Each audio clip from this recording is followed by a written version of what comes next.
nga. Sabi nga ni Sugar kasi pag-ibig daw talaga. Mahal niya si Kuya Willie, hindi ito yung usaping pera. Kaya, ano yun? Tinitiis yun kasi hindi naman pera ang habol niya. Pag-ibig. Huwag mong baligtarin. Huwag mong baligtarin. Ikwento mo en toto kung ano yung sinabi sa'yo. Yan, sabi niya nga, iisipin mo sabi niya sa akin, hindi naman pera yung habol ko talaga. Kasi kung iisipin mo, kung bibigyan niya ako, magkano lang naman yun, kung yun ang habol ko sa kanya. Yan sabi niya Kahit doon yung pinadadala sa nanay niya, pahirapan na bago ibigay ni Willie. Oo, maliit ang lang. liit-liit.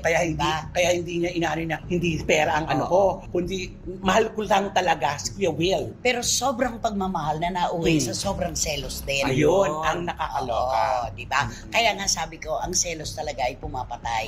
Yan yung nakasisira, unang-una, dahil kapag nagselos ka, wala kang trust sa relasyon mo. Trust diba? issues talaga. Wala kang tiwala, kaya pinagdududahan mo. At karaniwan, sinabi ko rin ito, na thinkers are doers. Kapag wala kang tiwala sa sarili mo at ikaw ang may ginagawa, ikaw ang nagbabato ng kasalanan sa ibang tao. Ayun, ganun tama. yun, diba? So, nabalitaan mo na rin yun, yung tungkol sa pera. Oo, yung tungkol sa pera na para daw nagano si Sugar, bakit daw tinitipid siya, samantala, di ba ako yung karelasyon niya, bakit naman ako titipirin niya? Samantala ko sa ibang tao doon, talagang magarbo sa magbigay, di ba? Bakit? Kapag nakipagrelasyon ba, kailangan may tipiran? Ayan di ba? Oo nga. Di ba kung minamahal mo ang tao, hindi pera ang habol mo, ba't mo ikukwento na tinitipid ka?